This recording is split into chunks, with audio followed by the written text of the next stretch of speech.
ሰላም ጤና ይስጥልን የተከበራችሁ ውድ ተመልካቾቻችን ናሁ ስፖርት ጀምሯል እንግዲህ እንደተለመደው የተለያዩ መረጃዎችን ወደናንተ ያጋራን ቆይታ ምናደርግ ይሆናል እስከ ፕሮግራማችን ፍጻሜ ድረስ ከኛ ጋር እንድትሆኑ ወደድን መልካም ቆይታ ገዜ እንዴት ነው በሳምንቱ እንግዲህ የተለያዩ ጨዋታዎች ሲደረጉ ነበር እናንተም ባንጻሩ ቅዳሜ ዕለት ጨዋታ አድርጋችሁ ነበር እዛ ላይ ለመገኘት አልቻልኩም ግን ጥሩ እንቅስቃሴ እንዳደረጋችሁ ሰምተናል ግን ተሸንፈናል ከት ድርጅት ጉዞ ጋር ነበር ጨዋታችሁና ምን ይመስል ነበር ጨዋታው እንግዲህ ከመመልከት አልፈ አሁን ደግሞ በዚህ ሳምንት ወደ መጫወት ሄዳልና እንዴት ነበር እንግዲህ በጣም ደስ የሚል ሳምንት ነበር ከሙያ አጋሮቻችን ጋር በመሆን የናሁ ቴሌቪዥን ሰራተኞች ከሲስተር ካምፓኒው ጉዞ ጎና ካሽጎ ድርጅት ጋራ ሰራተኞች ጋራ እንግዲህ ወዳጅነት የቤተሰብ ጨዋታ አድርገን ነበር በዚህ በቦሌ ሩዋንዳ ማለት ነው በጣም አዝናኝ ነበር ጥሩ እግር ኳስን ተጫውተናል እንዴት ነበር ከመናገር እንግዲህ ብዙ ሰዎች የሚያውቁ ስለ ኳስ ስታወራ ነውና መጫወቱ ላይስ እንዴት ነው የሚለው ነገር እንግዲህ የሥራ ባልደረቦቼ ታዝበዋልና እንዴት ነበር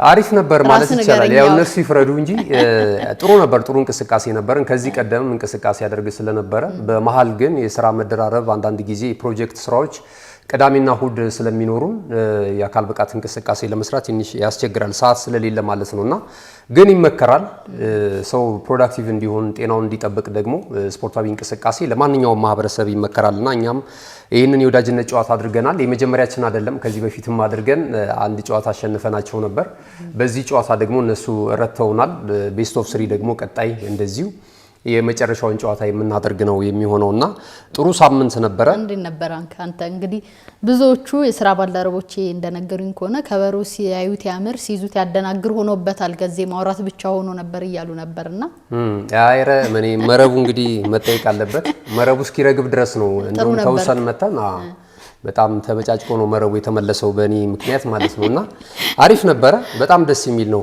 ያው አሁን እየተለመደ ነው እነዚህ ሚኒ ስቴዲየሞች እየመጡ ነው ያሉት በኢትዮጵያ በተለይ አዲስ አበባ ላይ እየተገነቡ ነው ያሉት ብዙ ሰራተኞች እሁድና ቅዳሜ ረፍት ጊዜያቸውን እግር ኳስ በመጫወት ያሳልፋሉ የተለያዩ የአካል ብቃት እንቅስቃሴዎችን በማድረግ ደስ ይላል አዲስ አበባ ላይ የምትመለከቱው ነገር በሌሎችም በክልል ከተሞችም ቢሆኑ ብለሽ የምትመኛቸው ነው የስቴዲየም ግንባታዎቹ አርቲፊሻል ሳር ናቸው አሁን ቦሌ ሩዋንዳ ያለው እጅግ በጣም ደስ የሚል ነው በዚህ አጋጣሚ አቶ አንዷለምን በጣም እናመሰግናለን የቦሌ ክፍለ ከተማ ስፖርት ላይ የሚሰሩ ሰዎች ናቸውና ይህንን ሜዳ ፈቅደው ጨዋታው እንድናደርግ ሁኔታዎችን ስላመቻቹልን ማህሪንም በዚህ አጋጣሚ የወጣቶችና ስፖርት ቢሮ ኃላፊ እጅግ በጣም እናመሰግናለን ኮሙኒኬሽን ላይ የሚሰራ ባለሙያ ነው በጣም እናመሰግናለን እና በጥቅሉ ግን በጣም ጥሩ ጊዜ ነበረን ከሙያ ባልደረቦቻችን ጋራ ይሄ በሌሎችም ተቋማት ቢለመድ በጣም ደስ የሚል ነው እንግዲህ እንካልን ዘንድ ወደ ፕሮግራማችን ሄድና ከሀገር ውስጥ ስፖርታዊ መረጃዎቻችን ብንጀምር መልካም ነው ከአትሌቲክስ እንጀምርና 43ኛው የጃን ሜዳ ኢንተርናሽናል ሀገር አቋራጭ ውድድር እንግዲህ በትላንትናው ዕለት ጅማሮውን አድርጓል በርካታ ታዋቂ አትሌቶች ተገኝተውበት ነበር በተለይ ደግሞ የቀድሞ አትሌቶች እና አትሌት ቀነኒሳ ስለሺ ጥሩነሽ ባለቤቱ እንዲሁም ደግሞ የፌዴሬሽኑ ከፍተኛ አመራሮችም ተገኝተው ነበርና በአጠቃላይ ውድድሩ ጥሩ እንደነበረ ይታወቃልና እንዴት አገኘው ውድድሩስ እንግዲህ በተለያዩ ኪሎ ሜትር በወጣቶችና ከ20 ዓመት በታች የተደረገ ውድድር ነበር በሁለቱም ጾታዎች በአጠቃላይ ውድድሩ ምን ይመስል ነበር ለ43ኛ ጊዜ የተከናወነው የኢትዮጵያ አትሌቲክስ ፌዴሬሽን በበላይነት ከሚዘውራቸው ውድድሮች መካከል አንደኛው ነው ከዚህ ቀደም በጣም አንጋፋ አትሌቶችን ያፈራ የውድድር መድረክ ነው የጃን ሜዳ ኢንተርናሽናል ሀገር አቋራጭ የውድድር መድረክ ማለት ነው ትላንትና በጣም ጥሩ ድባብ ነበር በተለይ ደግሞ ከኢትዮጵያ ኦሎምፒክ ኮሚቴ ጋር በመጣመር ነው የኢትዮጵያ አትሌቲክስ ፌዴሬሽን የሽልማቱን ፓኬጅ ከፍ አድርጎ ነው በዚህ ዓመት የመጣው ይሄ ለአትሌቶች እጅግ በጣም ደስ የሚል ነው የኛ ሀገር የሎካል ውድድሮች እንብዛም ሽልማታቸው አጥጋቢ አይደለም ያው ብዙ ስላለን ይመስለኛል ተወዳዳሪዎች ወይ የውድድር መድረኮችን ብዙ ስላሉ ይመስለናልና ከዚህ አንፃር በተሻለ ሁኔታ ለመምጣት አፈጻጸሙ ያማረ እንዲሆን የሽልማቶቹ ሁኔታዎች ከፍ እንዲሉ ተደርጓል አጋር ተቋማትም አሁን መምጣት ጀምረዋል አትሌቲክሱን ስፖንሰር እያደረጉ ከዚህ ቀደም የአዲስ አበባ አትሌቲክስ ፌዴሬሽንንም ተመልክተናል አዳዲስ ተቋማትን ወደ ፌዴሬሽናቸው ጋብዘው በጋራ የሚሰሩበትን ሁኔታ ያመቻቹበትን አይነት ተመልክተናል ትላንትና እንግዲህ አንጋፋ ኢትዮጵያን ብርቅዬ አትሌቶችም በክብር እንግድነት ተገኝተዋል እንደነ አትሌት ቀነኒሳ በቀለ እነ ጥሩዬ ተገኝተዋል ሌሎችም አትሌቶች እንደዚሁ የተገኙበትን አጋጣሚና መልእክታቸውን የሚያስተላልፉበትን ሁኔታ ተመልክተናልና ትላንት በነበሩት ውድድሮች እንግዲህ በ800 ኪሎ ሜትር ወጣት ወንዶች መንግስቴ መሀሪ ከተንታ አትሌቲክስ ማሰልጠኛ ማዕከል ከአማራ ክልል ማለት ነው 23:00:25 በመግባት በቀዳሚነት አጠናቋል። ኢዮብ ስመኝ ከኢኮስኮ እንደዚሁ 23:00:53 በመግባት ሁለተኛ ደረጃን ይዞ ሲያጠናቅቅ ለሚ ተሾመ ደግሞ ከሸገር ሲቲ 23:00:75 በመግባት በሶስተኝነት ውድድሩን አጠናቋል። በ6 ኪሎ ሜትር ከ20 ዓመት በታች ሴቶች ደግሞ በተደረገ ውድድር ሽቶ ጉሚ ከኦሮሚያ ኮንስትራክሽን 19:00:19 በመግባት በቀዳሚነት ውድድሯን ስታጠናቅቅ የኔዋ ንብረት ደግሞ ከኢትዮ ኤሌክትሪክ ሁለተኛ ደረጃን ይዛ አጠናቃለች። ማርታ አለማየሁ ከኦሮሚያ ኮንስትራክሽን በሶስተኝነት እንደዚሁ ውድድሯን መፈጸም ችላለች። በ2 ኪሎ ሜትር ወንዶች ደግሞ አሸናፊ ሂማን እንደዚሁ ከሃማን ከሸገር ሲቲ በቀዳሚነት ውድድሩን ሲያጠናቅቅ ይበልጣል ጋሻው ከአማራ ማረሚያ ቤቶች እንደዚሁ 55:56 በመግባት በሁለተኝነት ውድድሩን አጠናቋል። ወገኔ አዲሴ ደግሞ ከኢትዮ ኤሌክትሪክ እንደዚሁ በሶስተኝነት ውድድሩን ፈጽሟል ማለት ነው። በወንዶች በተመሳሳይ በ2 ኪሎ ሜትር በተደረገ ውድድር በሴቶች ይሩት መሸሻ ከኢትዮ ኤሌክትሪክ እንደዚሁ ኬና ቱፋ ከኢትዮ ኤሌክትሪክ ከዚያው ባይሴ ቶሎሳ ደግሞ ከሸገር ሲቲ በሶስተኝነት ውድድሯን ፈጽማለች ማለት ነው። ከፍተኛ ፉክክርና ሲኒየር አትሌቶች የተካፈሉበት የ10 ኪሎ ሜትር የአዋቂ ወንዶች የሩጫ ውድድርንም እንደዚሁ ተመልክተናል። እነዚህ እንግዲህ በብሔራዊ ቡድን ደረጃ የምንመለከታቸው አትሌቶች ናቸው። በረከት ነጋ ከኢትዮ ኤሌክትሪክ በቀዳሚነት በማጠናቀቅ አንደኛ ወጥቷል። በሪሁ አረጋዊ እንደዚሁ ሁለተኛ፣ ታደሰ ወርቁ ደግሞ ሶስተኛ በመሆን ከ1 እስከ 3 የኢትዮ ኤሌክትሪክ ስፖርት ክለብ አትሌቶች ናቸው ማሸነፍ የቻሉት። በተመሳሳይ በ10 ኪሎ ሜትር አዋቂ ሴቶች ደግሞ እንደዚሁ አሳየች አይቸው ከኢትዮጵያ ንግድ ባንክ 32:02:16 በመግባት በቀዳሚነት ውድድሯን ፈጽማለች። ሜላት ስዩም ከኦሮሚያ ኮንስትራክሽን ሁለተኛ፣ እንደዚሁም ደግሞ ሹሬ ደምሴ ከኦሮሚያ ፖሊስ በሶስተኝነት ውድድሯን ፈጽማለች ማለት ነው። በአጠቃላይ እንግዲህ የነበረው እንቅስቃሴ በጣም ደስ የሚል ነው። ማለዳ ላይ ነው፣ ለአሯሯጥም የሚያመች ነው። ጃልሜዳ ደግሞ ያለው የአየር ንብረት ደግሞ ማለዳ ላይ እጅግ በጣም አስደሳች ነውና ጥሩ አትሌቶችን ተተኪ አትሌቶችን የተመለከትንበት ሆኖ ተጠናቋል ማለት ነው። ይሄ ውድድር ለአሸናፊ አትሌቶች ተገቢውን የገንዘብ ሽልማት፣ የወርቅ ሜዳሊያ፣ የብርና የናስ ሜዳሊያ ከዛ በተጨማሪ ደግሞ በቡድን አሸናፊ ለነበሩ ደግሞ አትሌቶች የዋንጫ ሽልማት እንደዚሁ ተበርክቶላቸዋል ማለት ነው። በአጠቃላይ 43ኛው የጃንሜዳ ኢንተርናሽናል ሀገር አቋራጭ ውድድር በጥሩ ሁኔታ ተጠናቋል። ጄሪ እንግዲህ ይህን ካልን ወደ ሌላኛው የሀገር ውስጥ ስፖርታዊ መረጃዎቻችን ስናመራ የአምስተኛ ሳምንት የኢትዮጵያ ፕሪሚየር ሊግ እንግዲህ ከቅዳሜ አንስቶ የተለያዩ ጨዋታዎች ከአርብ አንስቶ የተለያዩ ጨዋታዎች እየተደረጉ ነበረ። እንግዲህ የጨዋታዎቹን ውጤት ለመጥቀስ ያክል ኢትዮ ኤሌክትሪክ ከነገሌ አርሲ ጨዋታቸውን አድርገው ነበር። 0-0 በሆናቸው ውጤት ነው የተጠናቀቀው። ወላይታ ዲቻ እንዲሁ ከመቀሌ ሰባ እንደርታ ጋር ጨዋታቸውን አድርገው ነበረ። 2-2 በተመሳሳያቸው ውጤት ነው የተጠናቀቀው። ባህር ዳር ከተማ ከቅዱስ ጊዮርጊስ ጨዋታቸውን አድርገው ነበር። ይህ ጨዋታ እንግዲህ ተጠባቂ ጨዋታ እንደነበር ይታወቃል። በቅዱስ ጊዮርጊስ አሸናፊነት ነው የተጠናቀቀው። አቤል ያለው 2 ጎሎችን ሲያስቆጥር አዲሱ ቱላ ደግሞ 1 ጎልን በማስቆጠር 3-1 በሆነ ውጤት አሸናፊ ሆኗል። ይህም ሲዳማ ቡናም ከምድረገነት ሽረም የሚያደርጉት ጨዋታ ተጠባቂ ነበር። እንግዲህ ሲዳማ ቡና ወደ መሪነት ደረጃ ያደገበትን ውጤት ማስመዝገብ ችሏል። 2-1 በሆነ ውጤት ነው የተጠናቀቀው። ኢትዮጵያ መድን ከአርባ ምንጭ አድርገው ነበረ ጨዋታ፣ እነሱም 0-0 በሆነ ውጤት በአቻ ውጤት ተጠናቋል። አርባ ምንጭ እስካሁን ማሸነፍ አልቻለም። ፕሪሚየር ሊጉ ከተጀመረ አንስቶ ድሬዳዋ ከተማ ከውልዋሎ አዲግራትም እንደዚሁ ጨዋታ አድርገው ነበረ። 2-1 በሆነ ውጤት ድሬዳዋ ከተማ ማሸነፍ ችሏል። እንግዲህ ውልዋሎ አዲግራት እንደሚታወቀው 5ኛ ጨዋታውን አድርጎ 4ኛ ሽንፈቱን ያስተናገደበት ጨዋታ ነው። ይህ ጨዋታ አዳማ ከተማ ከኢትዮጵያ ቡና ያደረጉት ጨዋታም በጣም ተጠባቂ ጨዋታ ነበር። እንግዲህ 1-0 በሆነ ውጤት ኢትዮጵያ ቡና ተሸንፏል ማለት ነው። ነቢል ኑር ለአዳማ ከተማ ባገባው ጎል ነው እንግዲህ ይህ ጨዋታ በአዳማ ከተማ አሸናፊነት የተጠናቀቀው። ኢትዮጵያ ቡናም ተከታታይ ሽንፈቱን አስተናግዷል ማለት ይቻላል። ሐዋሳ ከተማ ከኢትዮጵያ ንግድ ባንክ 1-1 በሆነ አቻ ውጤት ነው የተጠናቀቀው። ሸገር ከተማ ከሀዲያ ሆሳዕና 1-1 በሆነ ውጤት ይህም ተጠናቋል። መቻል ከፋሲል ከነማም ያደረጉት ጨዋታ 0-0 በሆነ ውጤት ነው የተጠናቀቀው። አብዛኛው የአምስተኛው ሳምንት የኢትዮጵያ ፕሪሚየር ሊግ ጨዋታዎች በአቻ ውጤት ነው የተጠናቀቁትና በአጠቃላይ ውድድሩ ምን ይመስል ነበር? የአምስተኛ ሳምንት የኢትዮጵያ ፕሪሚየር ሊግ አንተስ ምን አዳዲስ ነገሮች ተመለከትክ ከዚህ ጨዋታዎች? የኢትዮጵያ ፕሪሚየር ሊግ አምስተኛ ሳምንት መርሃ ግብር ላይ ደርሷል። አሁን በቂ ይመስለኛል። ከዚህ በኋላ ወደ ፍክክር እንደሚገቡ ተስፋ እናደርጋለን። ምክንያቱም ያው የኛ ሀገር የዝውውር ሁኔታን ስትመለከቱ በርከት ያሉ ተጫዋቾች ናቸው በዝውውሩ የሚቀላቀሉት አሰልጣኙን ጨምሮ ማለት ነውና አዳዲስ ተጫዋቾች በርከት ብሎ በቡድን ውስጥ እንመለከታለን። ይሄ የውህደት ጊዜን ይጠይቃል።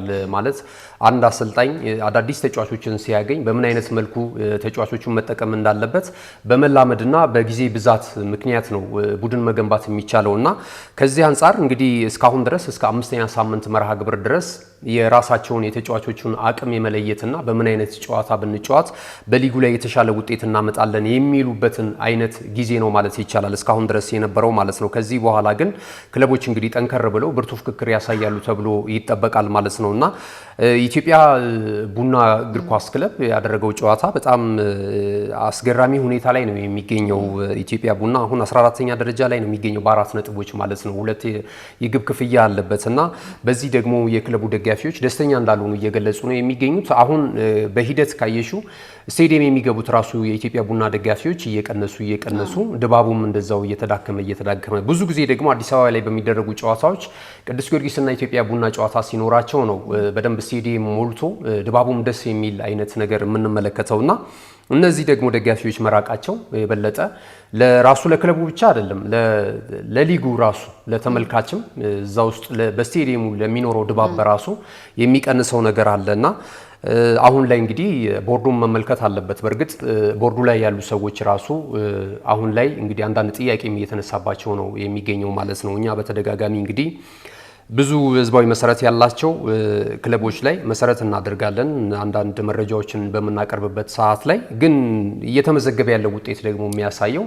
ይሄ ነው እና ኢትዮጵያ ቡና አካሄዱን ማሳመር ያለበት ይመስለኛል። በጣም ደካማ ጉዞ ነው እያደረገ የሚገኘው።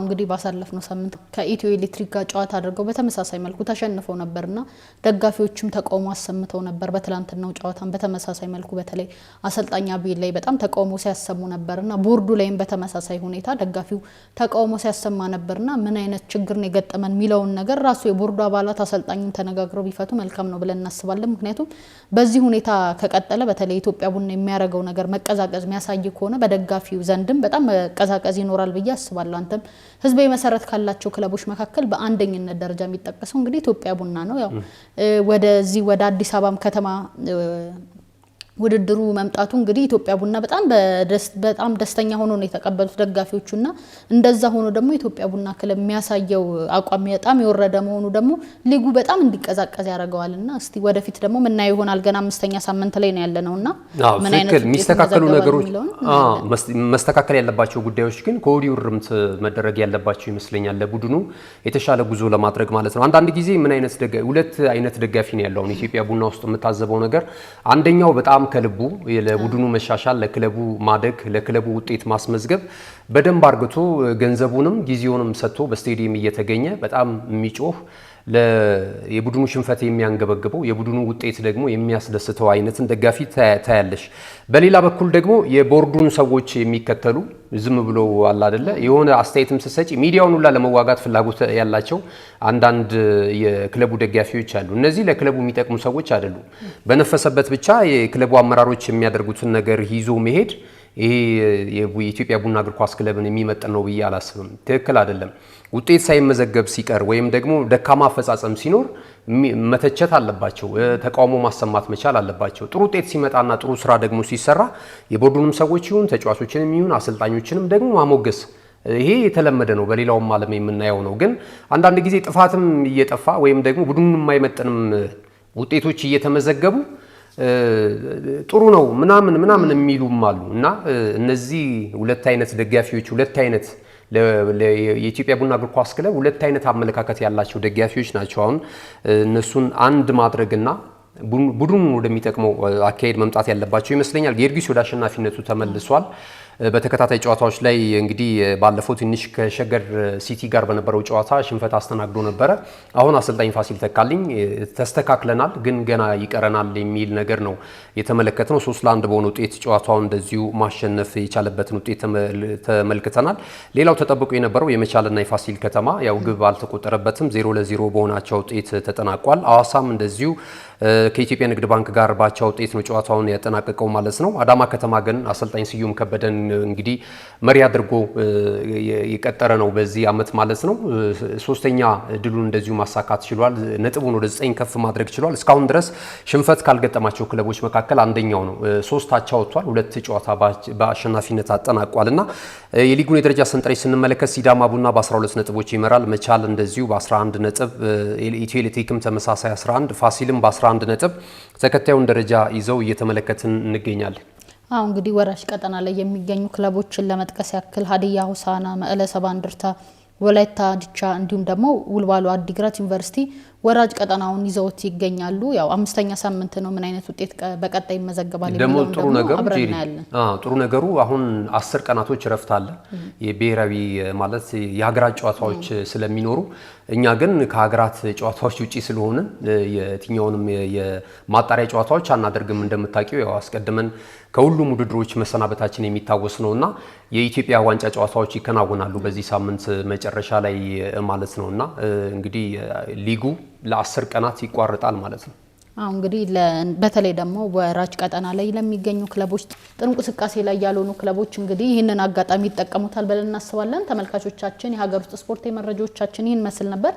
ከጥቂት ቆይታ በኋላ ደግሞ ወደ ባህር ማዶ አብርተን የተለያዩ ስፖርት መረጃዎችን ወደ እናንተ የምናደርስ ይሆናል። አብራችሁን ቆዩ።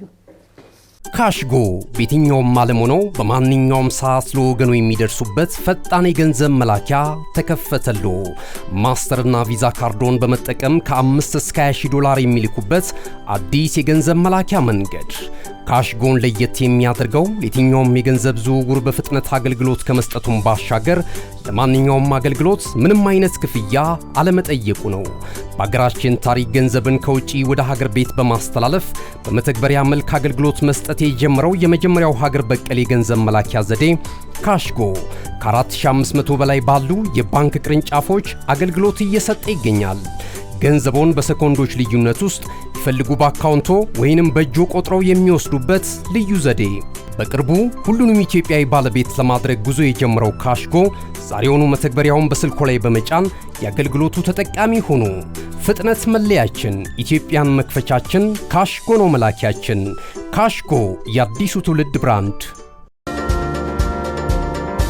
ተመልሰናል። ውድ ተመልካቾቻችን የሀገር ውስጥ ስፖርት መረጃዎችን ወደ እናንተ እያደረስን ነበር ቆይታ ያደረግነው። አሁን ደግሞ ወደ ባህር ማዶ ተሸጋግረን የተለያዩ ስፖርት መረጃዎችን ምናደርሳችሁ ይሆናል። በድጋሚ አብራችሁ እንድትሆኑ ወደድን። መልካም ቆይታ። ጋዜ እንግዲህ ወደ ባህር ማዶ ስፖርት መረጃዎቻችን ስናመራ የ11ኛ ሳምንት የእንግሊዝ ፕሪሚየር ሊግ ጨዋታዎች ከቀዳሚ አንስተው ተካሂደው ነበር። የተለያዩ አጓጊ ጨዋታዎች፣ ተጠባቂ ጨዋታዎች የነበሩበት ነው። ማንቸስተር ዩናይትድ እንግዲህ አቻ የተለያየበት ጨዋታ ነበር። አርሰናልም እንዲሁ በአቻ ውጤት የተጠናቀቀበት ጨዋታ ነበር ያደረጉት። ቸልሲ እድል ቀንቶታል በዚህ ሳምንት። ማንቸስተር ሲቲ እና ሊቨርፑልም እንዲሁ እሁድ ዕለት በጣም ተጠባቂ ጨዋታ ከነበሩ መካከል አንድ ነበር። በተለይም ደግሞ ካላቸው የደረጃ መቀራረብ ጋር ተያይዞ አሁን ያሉበት በተለይ የሊቨርፑል ነባራዊ ሁኔታ ተያይዞ ይህ ጨዋታ ሲጠበቅ ነበርና በሲቲ 3-0 አሸናፊነት ተጠናቋልና በአጠቃላይ የእንግሊዝ ፕሪሚየር ሊግ 11ኛው ሳምንት የእንግሊዝ ፕሪሚየር ሊግ ጨዋታዎች እንዴት ተመለከትካቸው? እንግዲህ የተለያዩ አዳዲስ ነገሮችን የተመለከትንበት ሳምንት ነበርና እንዴት ነበረ? በአጠቃላይ በአውሮፓ በአምስቱ ታላላቅ ሊጎች ላይ መሪ ስፍራ ላይ የነበሩት ክለቦች ነጥብ የጣሉበት ነው በአብዛኞቹ ማለት ነው። ሪያል ማድሪድ ለምሳሌ እንደዚሁ ከራዮ ቫልካኖ ጋር ያደረገውን ጨዋታ 0-0 በሆናቸው ውጤት ነው ያጠናቀቀው። አርሰናል ከሰንደርላንድ ጋር አቻ ወጥቷል። ከዛ ባለፈ ደግሞ ባየር ሙኒክም በዘንድሮ ዓመት በቡንደስሊጋው እጅግ በጣም አስገራሚ ጉዞውን ሲያደርግ ነበር። እሱም በተመሳሳይ ከዩኒየን በርሊን ጋር ያደረገውን ጨዋታ በአቻ ውጤት ነው እንደዚሁ ያጠናቀቀው። ናፖሊ ደግሞ በሴሪያው እንደዚሁ ተሸንፏልና ፒኤስጂ ብቻ ነው በፍሬንች ሊግ 1 ጨዋታ ማሸነፍ የቻለውና መሪ ስፍራ ላይ የነበሩ ክለቦች ሳምንት ነበረ ለማለት አይቻልም። እንግዲህ አርሰናል ጎል ገብቶበታል። እስካሁን ድረስ እንደሌላ ነገር ነበር የሚታየው ማለት ነው። የአርሰናል አካሄድ አንዳንዶች በጣም ሲያስገርማቸው ነበረና ነገር ግን እንግዲህ ወደ ሰንደርላንድ ወደ ስታዲየም ኦፍ ላይት አድርጎ ያደረገውን ጨዋታ ባቻ ውጤት አጠናቋልና ሳምንቱ ትልልቅ ጨዋታዎች የነበሩበት ነው እንደገለጽው። የእንግሊዝ ፕሪሚየር ሊግ ላይ እንግዲህ ከተመዘገቡ ውጤቶች መካከል አንደኛው ቅዳሜ የሊጉ ወይም የመርሃ ግብሩ መክፈቻ የነበረው በቶተንሃም ሆትስፐርስ እና በማንቸስተር ዩናይትድ መካከል የተደረገው ጨዋታ ነበር እንደገለጽው ማለት ነው። ሁለታቻ ነው የተጠናቀቀው ጨዋታው።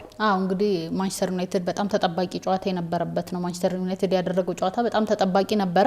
ቶተንሃም እንግዲህ ቢያሸንፍ ለአምስተኛ ተከታታይ ለተከታታይ ጊዜ ነበረ እንግዲህ በሜዳው ማሸነፍ የሚችል የነበረው ተጠብቆ ነበር ይሄ ጨዋታ። ምክንያቱም ማንቸስተር ዩናይትድ ቶተናም ሜዳ ላይ ሄዶ የማሸነፍ እድሉ በጣም ዝቅ እያለ የመጣበት ሁኔታ ነበርና እንዲሁም አንዳንዶች ይሸነፋል ያሉበት ሁኔታ ነበር። 2-2 በሆናቸው ውጤት ነው የተጠናቀቀው። እንግዲህ ያው ጥሩ ነው ማለት እንችላለን። ምክንያቱም ለተከታታይ ጊዜ ነበር ቶተናም ማንቸስተር ዩናይትድን በሜዳው ሲያሸነፍ የነበረውና ጥሩ እንቅስቃሴ ያደርገዋል ብዬ አስባለሁ በእኔ በኩል። ቶተንሃምም በጣም ጥሩ ቡድን ነው። ብሬንትፎርድ ሲቲ ቀደም ሲል ሲያሰለጡን የነበሩት ቶማስ ፍራንክ በጣም ጥሩ ቡድን እንደገነቡ በዚህም ጨዋታ ላይ አስመልክተዋል። የሚያሸንፉበትም እድል ነበራቸው። በእርግጥ ማንቸስተር ዩናይትድ በጨዋታው ላይ ቀድሞ ጎል ማስቆጠር የቻለው እሱ ነበር። ብሪያም ዌቡ 32ኛው ደቂቃ ላይ መሪ አድርጓቸው ነበር። በኋላ ላይ ደግሞ ቶተንሃም ሆትስፐርሶች ውጤቱን ገልብጠው እነሱም መሪ የሚሆኑበትን አጋጣሚ ይዘው ነበረ። በኋላ ላይ እንግዲህ ማቲያስ ዴሊት ነው ጎል አስቆጥሮ ባቻ ውጤት ጨዋታው 96ኛው ደቂቃ ላይ በዚህ ውጤት የሚጠናቀቅ ይመስል ነበረ። ነገር ግን እንግዲህ ማቲያስ ዴሊት ያስቆጠራት ጎል ደግሞ ዩናይትድ አትሊስት ከጨዋታው 1 ነጥብ እንዲጋራ አስችሏለች ማለት ነውና ሁለቱም ቡድኖች ተመሳሳይ ነጥብ ይዘው አሁንም እንግዲህ ከሻምፒዮናዎቹ ክለቦች የፊት መስመር ላይ ከሚገኙት ክለቦች መካከል መጠጋት የቻሉበትን አጋጣሚ ተመልክተናል። የበለጠ ቢሸናነፉ አንደኛው ክለብ ደግሞ የበለጠ መጠጋት የሚችልበትን እድል መፍጠር ይችል ነበረ። ለሁሉም ግን ጥሩ እንቅስቃሴ አድርገዋል ማለት ይቻላል። በሁለቱ ቡድን በኩል የተመዘገበው ውጤት ይህንን ነው የሚመስለው። ወደ ሌሎች ጨዋታዎች እስኪ እንለፍ። ምሽት ላይ የተደረገው ጨዋታ የሰንደርላንድና የአርሰናል ጨዋታ ነበር። ብዙዎች ጠብቀውት ነበር ይህንን ጨዋታ። እንደምታስታውሽው እንግዲህ ሰንደርላንድ በዚህ ዓመት ነው ወደ ፕሪሚየር ሊጉ ማደግ የቻለው። በሜዳው ያደረጋቸውን ጨዋታዎች እስካሁን ድረስ አልተሸነፈም። ትልልቅ ክለቦችም ወደዚህ ወደ ስቴዲየም ኦፍ ላይት አቀንተው ነጥብ ተጋርቶ የመጡበትን አጋጣሚ ተመልክተናልና ይህንኑ ገድል ሊደግም እንደሚችል ሲገለጽ ነበረ። አርሰናል ደግሞ ለዚህ ግብረ መልስ ይሰጣል ተብሎ በጥሩ አቋም ላይ ከሚገኙ ቡድኖች መካከል በግንባር ቀደምነት የሚጠቀስ ነው በዚህ ዓመት ማለት ነውና ሁለተኛ ያቻ ውጤት ነው ማስመዝገብ የቻለው። ይህንንም ጨዋታ ማሸነፍ የሚችልበት አጋጣሚ ተፈጥሮለት ነበር። በእርግጥ በመጀመሪያው ጎል አስተናግዶ 1-0 በሆነ ውጤት ይመራ ነበረ። ከረፍት መልስ ግን በጣም ጫን ብሎ በመጫወት ቡካዮ ሳካና እንደዚሁም ደግሞ በጣም ግሩም ጎል ያስቆጠረው ትሮሳርድ ባስቆጠሯቸው 2 ግቦች 2-1 በሆነ ውጤት ጨዋታውን ዳግም መምራት የቻለበትን አጋጣሚ ፈጥሮ ነበር። መጨረሻ ደቂቃ ላይ ባላርድ ያስቆጠራት ጎል እንግዲህ አርሰናሎች ነጥብ ተጋርተው ከጨዋታው እንዲወጡ አስችሏቸዋል ማለት ነውና ይህንን ሁኔታ ተመልክተናል በጨዋታው እንቅስቃሴ ላይ። የአርሰናሎች ግን ኮንፊደንስ መስዋዕትነት ያስከፈላቸው ይመስለኛል። በተለይ ወደ መጨረሻው ደቂቃ አካባቢ እንግዲህ በተለይ በመከላከል ስፍራው ላይ በጣም ክፍተት የታየበት ሁኔታ ነበር። ምክንያቱም ብዙ ጊዜ ጠንካራ ጎኑን ሲባል የነበረው አርሰናል ላለፉት ጨዋታዎች ተከላካይ መስመራቸው ነበር። አሁን ላይ ግን ክፍተት አሳይቷል። ባለቀ ሰዓት ነው የተቆጠረበት በተጨማሪው ሰዓትና እንግዲህ 2-1 ይጠናቀቃል ብለን አብዛኞቻችን የአርሰናልን መከላከል ስፍራ አምነን ተቀምጠን ባለንበት ሰዓት ነው እንግዲህ ያቺን አጋጣሚ ተጠቅሞ እንግዲህ ተጫዋቹ ማስቆጠር የቻለው ከ8 ጨዋታ ክሊንሺት በኋላ እንግዲህ የአርሰናል ጎል ተደፍሯል ማለት እንችላለን። ከ10ኛ ጨዋታ በኋላ ነው እንዲሁም አርሰናል የተሸነፈው። በዘንድሮ እንግዲህ ሁለተኛ በአቻ ውጤት የተጠናቀቀበት ጨዋታ ነበር በአርሰናል በኩልና ያልተጠበቀ ጨዋታ ነበረ። ትክክል ነው። አሁን ሲቲ ደረስኩ እያለ ነው። ትላንት ምሽት እንግዲህ ሊቨርፑል ማሸነፉን ተከትሎ ከሊጉ መሪ አርሰናል ጋር ያለው የነጥብ ልዩነት ወደ 3 ዝቅ ብሏል። የአንድ ጨዋታ እድሜ ማለት ነውና እኩል የጎል ክፍያ ነው ያላቸው። 15 ግብ ነው ያላቸው ሁለቱም አርሰናል እና ማንቸስተር ሲቲ። እንግዲህ አልፋቤት ስለተቀመጡ ነው አንደኛና ሁለተኛ ደረጃ ብለን የምናስቀምጣቸው ማለት ነው። ከዚህ በኋላ አንድ ጨዋታ የሚሸነፍ ከሆነ አርሰናል ማለት ነውና ነገር ግን አርሰናል በዚህም ጨዋታ ላይ ጠንካራ ነበር ማለት ይቻላል። እውነት ለመናገር ተናግረናል። ስለ ሰንደርላንድ ያለው ጥንካሬ በዚህ ዓመት እያሳየ ያለው እንቅስቃሴን ተመልክተናል። ነገር ግን አንዳንድ ጥቃቅን ስህተቶች መስዋዕትነት አስከፈላቸው እንጂ አሁንም ለሻምፒዮናነቱ ምናልባት ሲቲ እየመጣ ነው ልንል እንችላለን። ነገር ግን እስካሁን ባለው ደግሞ የመከላከልም ይሁን የማጥቃት እንቅስቃሴ ከተመለከት ነው መረብ ባለማስደፈር ደግሞ ጎሎችን እንዳይቆጠሩበት በማድረግም በጣም የተቀናጀ ቡድን አርሰናል ላይ ተመልክተናል። እንግዲህ አርሰናል እንደዚህ ለማለት ብዙ ከያቅጣጫው የእግር ኳሱ ሊቃኖች እንደዚሁም የተጋጣሚ ቡድን አሰልጣኞች ጭምር ፔፑል ላይ ያደነቁት ነው የአርቴታ የቡድን ግንባታና የተጫዋቾችን ኳሊቲ በተመለከተ አስተያየት ሲሰጡ ማለት ነውና አሁንም እንግዲህ አርቴታም ከጨዋታው መጠናቀቅ በኋላ ያለው አንድ ጨዋታ ያውም በእንግሊዝ በጣም ምርጡ በሆነው በወቅቱ በጣም ባስገራሚው ቡድን ነው ነጥብ የጣል ነውና ብዙዎች ስለ አርሰናል ነጥብ መጣል ጎል ስለገባበት ያነሳሉ። ነገር ግን የአርሰናል ጥንካሬ አሁንም ከነጥብ መጣል ጋር የሚያያዝ አይደለም። ህልማችን በጣም ሩቅ ነው፣ ዋንጫዎችን የማንሳት ነው። ይህንንም ለማድረግ አሁንም የሊጉ መሪ ነን የሚል አስተያየት ሰጥቷልና ካየነው በእንቅስቃሴ ደረጃ ቲሙ ያናህል ብዙ የተጋለጸ ነው ለማለት ያስቸግራል። አዎ እንግዲህ ሰንደርላንዶች በተለይ ደግሞ በጣም ዘግተው ሲጫወቱ ነበርና ይከብድ ነበር ለአርሰናል ጨዋታው። ምክንያቱም ካየን በኋላ ካየነው እንግዲህ ከጎል በኋላ በጣም ዘግተው እየተጫወቱ ነበርና ለአርሰናል ያው የአጋጣሚ ጎል ለማግባት ችግር እንዲሆንባቸው አድርጎ ነበር። እንግዲህ በቀጣይ ጨዋታዎች ደግሞ አርሰናል ምን አይነት ውጤት ያስመዘግባል የሚለውን ነገር ደግሞ ምናየው ይሆናል። የስነ ልቦናው ጉዳት ነው። አሁን የስነ ልቦና ጉዳት ማለት አርሰናል ያለፉትን 3 አመታት ሁለተኛ ሆኖ ጨርሷል እና አንዳንድ ጊዜ አርሰናል ከድሮም ማለት ነው ከድሮ ስልሽ አሁን ቬንገር ከዚህ 2003-4 የውድድር ዘመን የሊጉን የዋንጫ ክብር ካነሱ በኋላ ለረጅም አመታት ከዋንጫ ክብር ርቀዋል። ካነሱም ኤፍ ኤ ካፑን ነው ካስታወሽ ማለት ነውና ከነዚህ የዋንጫ ክብሮች መራቃቸው ደግሞ ሌላ ጊዜ ወደ ዋንጫውን ለማንሳት በሚያገኟቸውን አጋጣሚዎች ላይ ያለመጠቀም የስነ ልቦና ጫና ውስጥ የመግባት ነገር እንመለከታለንና አሁን ደግሞ በአሰልጣኝ ሚካኤል አርቴታ ስር ያለፉትን 3 አመታት በሊጉ ሁለተኛ ደረጃን ይዘው አጠናቋል። አሁን ደግሞ ከስራቸው ያለው ማንቸስተር ሲቲ ነው። 2 ጊዜ የዋንጫ ክብር አሳጥቷቸዋል። 1 ጊዜ ሊቨርፑል ወስዶባቸዋልና ይሄ ጫና የበለጠ ወደ አርሰናል ተጫዋቾች ላይ ሊያርፍ ይችላል። አሁንም ማንቸስተር ሲቲ ከስሩ ስላለ ጨዋታ በሚያደርጉበት ሰዓት ላይ ይህንን ከግምት እያስገቡ ወደ ሜዳ የሚገቡ ከሆነ ለሌላ ሽንፈት ሊዳርጋቸው ይችላልና በዚህ ረገድ አሰልጣኝ ሚካኤል አርቴታ የተጫዋቾችን ስነ ልቦና በመገንባቱ ረገድ መስራት አለበት የሚሉ አስተያየቶች እየሰጡ ይገኛሉ። ምንም ጊዜ ተፎካካሪሽ አቅራቢያሽ የሚሆን ከሆነ አንቺ በመታደርጊው ፍልሚያ ላይ ትልቅ ተጽዕኖ ነው የሚያሳድረው። አሁን የ6 ነጥብ ልዩነትና የ3 ነጥብ ልዩነት አንድ አይደለም እና ቀጣይ ደግሞ ፊክቸሩን ስትመለከቱ አርሰናል በጣም ጠንካራ ጨዋታዎች ከፊቱ አሉ። ለምሳሌ አሁን የሀገራት ጨዋታዎች አሉ። ከዛ መልስ ስንመጣ ቶተንሃም ሆትስፐርስን ነው በሜዳው ኤሚሬትስ ስቴዲየም የሚያስተናግደው። ከዛ እንደነ አስተን ቪላን የመሳሰሉ አሉ። በቅርብ ርቀት ላይ እነ ቼልሲ አሉ። እነዚህን ጠንከር ያሉ ጨዋታዎችን ነው የሚያደርገውና ከዚህ አንጻር ምናልባት ማንቸስተር ሲቲ አሁን ያለውን ጥንካሬ ማስቀጠል ከቻለ እንደ ወትሮ ሁሉ እንዳለፉት አመታት ሁሉ አርሰናልን ብዙ የተባለለትን አርሰናል ጉድ ሊሰራው ይችላል የሚሉም ሀሳቦች ጎን ለጎን እየመጡ ነው የሚገኙትና ስነ ልቦና በጣም ወሳኝ ይመስለኛል። አርሰናል የሚያገኙትን አጋጣሚ እስካሁን ድረስ ተጠቅሟል። ካሁን በኋላ ግን ያሉትን ጉዳዮች ደግሞ ወይም ደግሞ ጨዋታዎች ላይ ነጥብ የሚጥል ከሆነ የሚሸነፍ ከሆነ ከባድ አደጋ ውስጥ የሚገባ ይመስለኛል። እንግዲህ ሌላኛው የ11ኛው ሳምንት እንግሊዝ ፕሪሚየር ሊግ ተጠባቂ ጨዋታ የነበረው ማንቸስተር ሲቲ ከሊቨርፑል ያደረጉት ጨዋታ ነው። በጣም ሲጠበቅ የነበረ ጨዋታ ነው። ሊቨርፑል እንግዲህ ተከታታይ ሽንፈቱን ነው በፕሪሚየር ሊጉ እያስተናገደ የሚገኘው። ትክክል ነው። እንግዲህ ትላንት 5ኛ ሽንፈቱን በሊጉ አስተናግዷል። ይሄ በሊቨርፑል እጅግ በጣም የማይታሰብ ነው። አምና ሻምፒዮና የነበረ ክለብ ዘንድሮ በእንደዚህ አይነት ደግሞ አካሄድ መሄዱ ለደጋፊዎቹ በጣም አስደሳች እንዳልነበረ ተመልክተናል። በስቴዲየም የነበረው ድባብ በጣም የሚገርም ነው ጨዋታው ከመጀመሩ አስቀድሞ ሊቨርፑል። ምክንያቱም ባለፈው ጊዜ እናስታውሳለን እያሸነፈ መጥቷል። ሪያል ማድሪድን አሸንፏል። ከዛ በፊት ደግሞ አስተን ቪላን 2-0 በሊጉ እንደዚሁ አሸንፏልና በጣም ጥሩ ቅርጽ ላይ ነው ያለው የሚል በተለይ ሪያል ማድሪድ ላይ የወሰደው ብልጫ በጨዋታው እንቅስቃሴ በጣም ጥሩ ነበሩ ካየሽ ማለት ነውና አስተን ቪላንም ያሸነፈበት ሁኔታ በጣም አሳማኝ ነበረና የቡድኑ ቅርጽ በጥሩ ሁኔታ አሁን እየመጣ ነው በሚባልበት ደረጃ ትላንት ደግሞ ይህንን ጨዋታ በሜዳው ነው ያከናወነውና በአሸናፊነት ሊያጠናቅቅ ይችላል።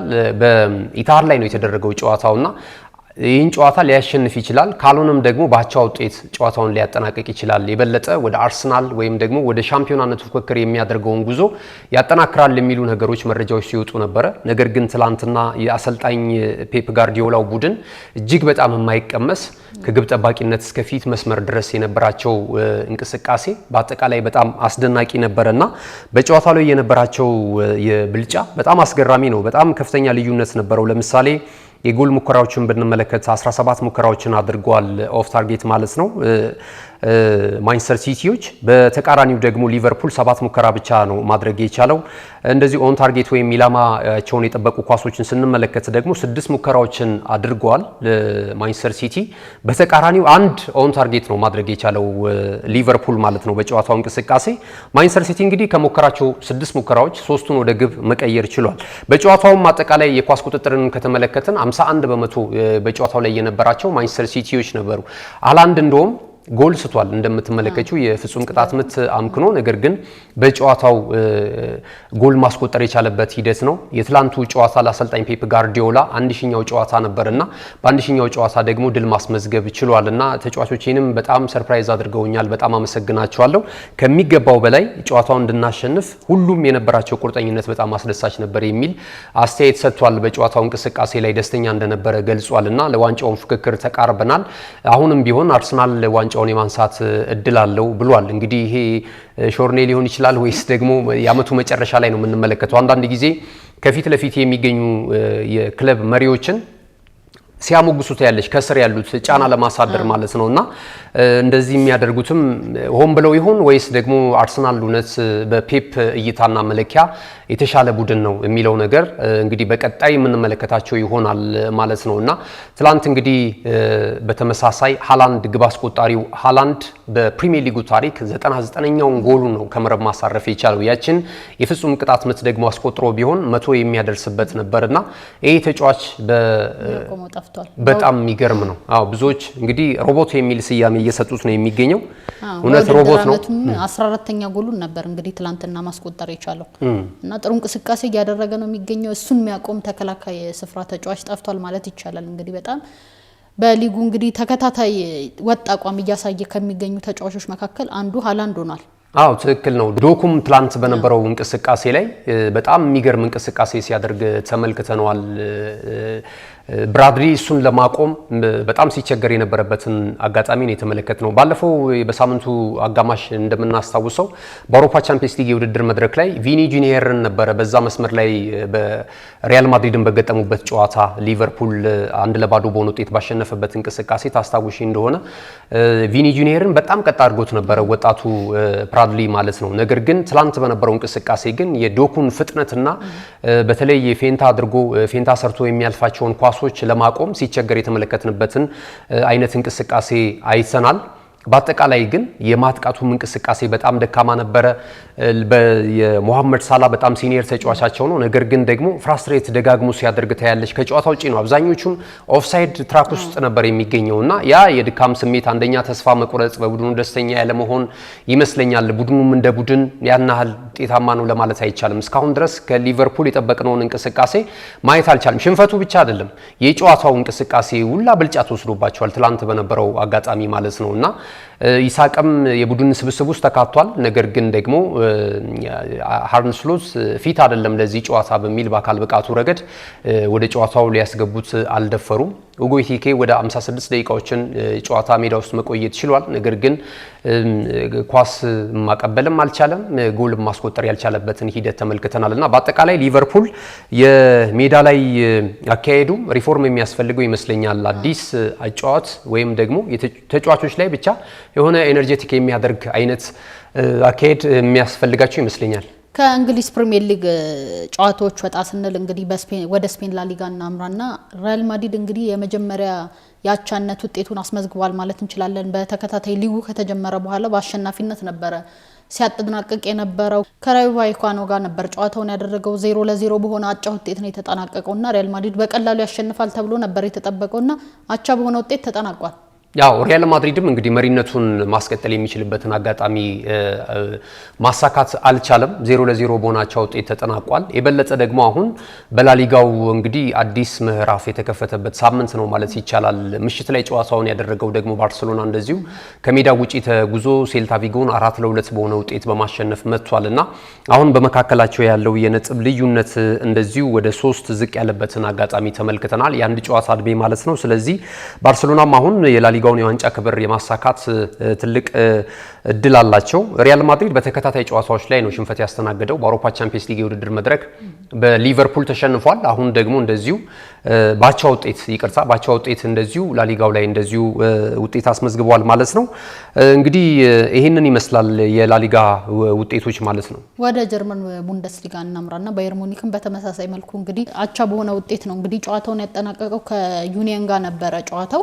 ባየር ሙኒክም እንግዲህ ያልተጠበቀ ውጤት ነው ያስተናገደው ማለት እንችላለን። ለተከታታይ ጊዜ እንግዲህ በሊጉ አሸናፊ ሆኖ የቆየበት በመሪነት ደረጃ የቆየበት ሳምንት ነበርና ምን ነካቸው ነው የሚያስብለው። እንግዲህ መሪነት ስፍራ ላይ የሚገኙ ቡድኖች በተከታታይ ያቻ ውጤት እያስመዘገቡ ነው የሚገኙት። ትላንት ደግሞ ያልተጠበቀ ውጤት ነው የተመዘገበው በዩኒየን በርሊን እና ባየር ሙኒክ መካከል የተደረገው ጨዋታ 2-2 በሆነ ውጤት ነው የተጠናቀቀው። በእርግጥ ቦሩሲያ ዶርትሙንድ ደግሞ ይህንን አጋጣሚ መጠቀም ሲገባቸው ጨዋታቸውን ባቻ ውጤት ያጠናቀቁበትን ሂደት ተመልክተናል። አሁንም በባየር ሙኒክ እና እንደዚሁ በአርቢ ሌፕዚግ መካከል ያለው የነጥብ ልዩነት ወደ 6 የሰፋ ነው። ስለዚህ የሁለት ጨዋታ እድሜ ያለው አሁንም ቡንደስሊጋው ወደ ባየር ሙኒክ የማድላቱ ነገር አይቀሬ ነው የሚመስለው። ምክንያቱም ትልልቅ ተጫዋቾችን ይዟል። የተጫዋቾችን ማቋም እየተመለከትን እንገኛለን በአውሮፓ ቻምፒየንስ ሊግም በሌሎችም የውድድር አይነቶች ማለት ነውና እንግዲህ ባልተጠበቀው በዩኒየን በርሊን ግን ባቻ ውጤት እንግዲህ ጨዋታውን አጠናቋል ማለት ነው። እንግዲህ ይህንን ካልን ዘንድ ሌሎች አጫጭር መረጃዎችን እንደተለመደው ለተመልካቾቻችን አድርሰን የምንሰነባበት ይሆናል። እነሆ የምስራች!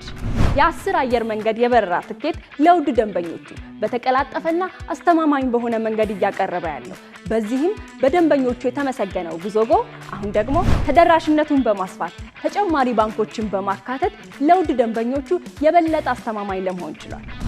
የጉዞጎን አፕሊኬሽን ከአፕ ስቶር ወይም ከፕላይ ስቶር በማውረድ የመነሻና የመድረሻ ከተማዎትን መርጠው ዋጋ አወዳድረው የሀገር ውስጥም ሆነ ዓለም አቀፍ በረራ ማድረግ ካሰቡ የበረራ ትኬቶን ክፍያ በአቅራቢያው በሚገኙ ባንኮች አንድም በአካል በመሄድ ወይም በኦንላይን የክፍያ አማራጮች ክፍያዎትን በመፈጸም የበረራ ትኬቶን በእጅ ያስገቡ።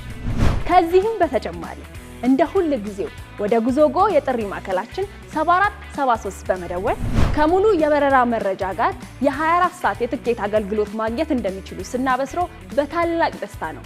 ለበረራዎ ጉዞጎ።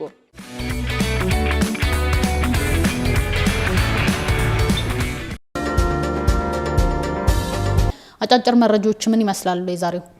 እንግዲህ አጫጭር ስፖርታዊ መረጃዎችን ካለን ሰዓት አንጻር አርሰናልን የተመለከተውን መረጃችንን ቀዳሚ እናደርግ። አርሰናል እንግዲህ ወሳኝ ተጫዋቹ ማርቲን ኦዲጋርድ በጉዳት ምክንያት ከሜዳ መራቁ የሚታወስ ነው። በቅርቡ እንግዲህ ከሀገራት ጨዋታዎች መልስ ወደ ሜዳ እንደሚመለስ እንደዚሁ ፍንጮች ወጥተዋል ማለት ነው። ብዙ የአርሰናል ደጋፊዎች የሚናፍቁት አይነት ተጫዋች ነው። ገለልተኛ ደጋፊዎችም የሚናፍቁት አይነት የመሀል ሜዳ የአማካኝ ስፍራ ተጫዋች ነው ይህ ኖርዌያዊ ተጫዋች ማለት ነው እና አሁን ላይ ጉዳት ላይ ይገኛል። እንግዲህ በቀጣይ ግን በዚህ በወርሃ ዳር እንደዚሁ ጅማሮን እንደሚያደርግ ወደ ሜዳ እንደሚመለስ እየተገለጸ ነው የሚገኘው። ነገር ግን ከማርቲን ኦዲጋርድ ጋር በተያያዘ ደግሞ አንዳንድ መረጃዎች እየወጡ ይገኛሉ። ያው መጪው የጥር ተጫዋቾች የዝውውር መስኮት ከመሆኑ ጋር ተያይዞ ማለት ነው።